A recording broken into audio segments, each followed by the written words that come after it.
you've all enjoyed the week off. It's been a stress-free kind of weekend that we just came from, and obviously the week leading into it was nice and peaceful. We didn't have to worry too much, nothing to stress about a whole lot.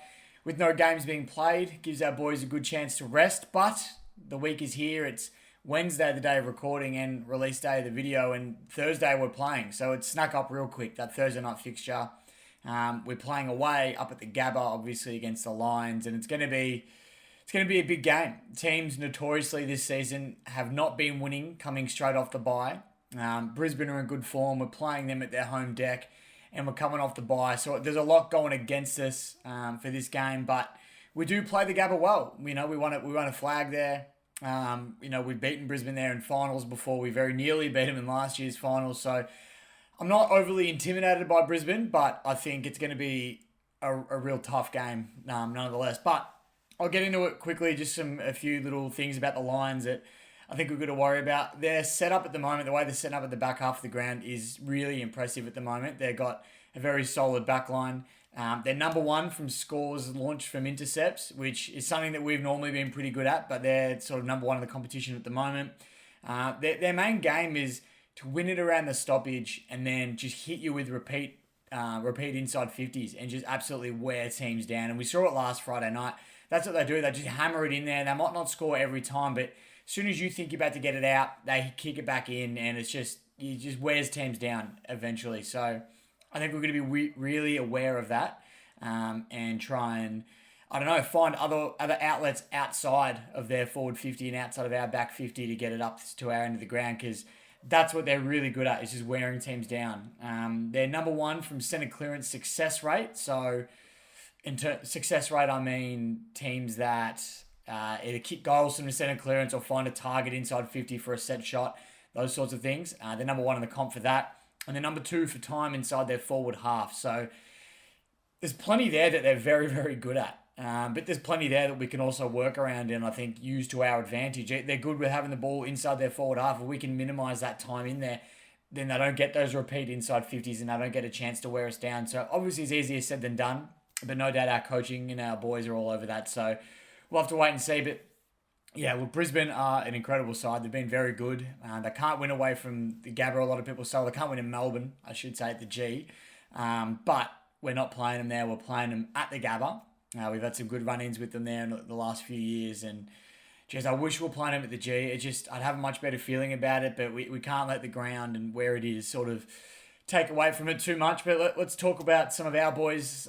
Dion Prestia is going to miss with a calf complaint, I believe it was. So that's really disappointing, especially because Jacob Hopper is due to return this Thursday, which massive news. Like, he's been out for a little while now. We've probably missed him in there a little bit, and Taranto is playing the best football of his career right now. I imagine you got Taranto, Hopper comes back in, if Prestia is fit as well.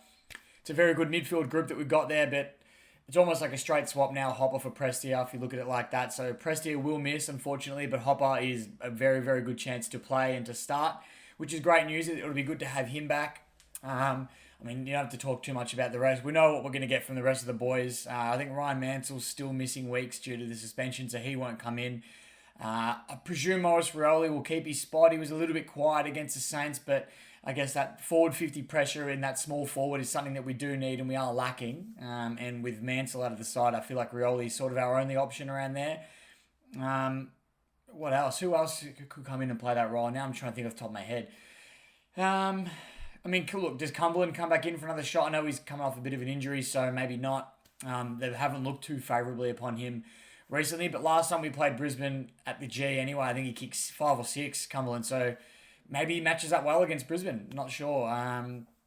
So he's another one to look at, but I think we know what we're going to get. We probably won't change the team too much. I'm pretty sure Marlon Pickett is available for selection, and if he's available, you'd say he'll be picked and come back into the side, which would be another big get because he's a hard-nosed player that we probably lacked a little bit against the Saints without him there, but it'll be good to have him back in the team now and ready to go. Hopefully a couple of weeks since everything went down and that whole scenario has passed. Hopefully he's in the right mind frame now and ready to attack footy, and that's what we want, and you can only hope the best for him. So fingers crossed there. But then the other one I wanted to mention as well, and I saw an article on the Richmond website about it as well, but Dusty Martin is not being appreciated, I don't think, by the competition. By us, he's always appreciated, no doubt. But I think in terms of the competition standard, he's really not being appreciated for what he's doing. And I feel like if he was just connecting with a few more goals, he'd be getting noted. But he's just not. A bit like Team Taranto early in the season when Taranto was missing shots on goal.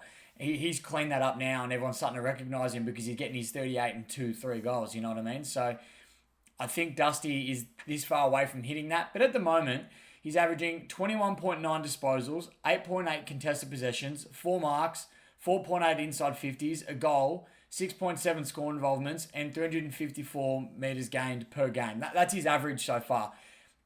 Most players having that average would be an outstanding player. You know, I mean, Dusty is an outstanding player, but I think because of the bar that everybody set for him is so high, it's obviously hard to live up to that standard. And the only other player in the competition that's averaging more than 20 disposals and a goal a game is Shea Bolton.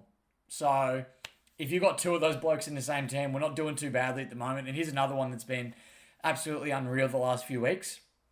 So I just hope that he can that he can keep firing and keep playing the way he is. Because, look, Brisbane's going to be a tough game. We've won 3 in a row. We've come off the bye. It's probably, squashed our momentum a little bit. But if we beat Brisbane, geez, the lid is absolutely off. That's 4 wins on the trot. We've beaten Brisbane at the Gabba. It's going to be a long road from here to the end of the season, I know. But, teams just, opposition and I think within ourselves as well, you start to take yourselves really seriously if you knock over a team like Brisbane and the way that they're travelling at the moment. So massive game ahead of us. I'm looking forward to it. Let me know where you guys will be watching it tomorrow night. It's going to be exciting. I'll be at footy training, fortunately, so I might miss the first quarter or two. So I'll be racing home as soon as training is done to get back to the couch to watch the Tigers hopefully get a big win. And I will quickly touch on as well Tom Lynch's injury update. The club released one today. And I got all excited. As soon as I saw the notification come through, Tom Lynch injury update, I thought, you beauty. Yep, he's back, a few weeks maybe. That's the only reason you'd imagine I'd give an update. I go through, I have a look. It still says we remain hopeful we can get him back some stage later in the season, but it's difficult to put an exact time frame on it right now. Tom will have another scan on the fracture in a couple of weeks, giving us a much clearer picture. So we're still a couple of weeks away from having an idea of how long he's going to be missing. So as sad as it is, we're probably not going to see a lot of Lynchy this year, if at all, the way things are going. So fingers crossed we do get him out there, but it's going to be a long wait, unfortunately. So that's it. That's pretty much it. Thank you very much for watching. It's been a nice little week break. I'm going to get right back into the swing of things now, just like the boys, and hopefully we can get a big win tomorrow because it's going to mean a lot for our season and a lot for the confidence going forward. So, again, thank you very much for watching. Appreciate everything you do. If you get a chance, please jump across to Pressure Point, the podcast to do, and we talk all things footy, not just the Tigers. It's a bit more broad, but plenty of content happening over there and that side of things as well. So, it'd be much appreciated if you go over check that out. Links will be in the bio below. Again, thank you very much. I'll see you for the Richmond versus Brisbane review. And hopefully we're talking about a big win against the Lions. But until then, go Tigers.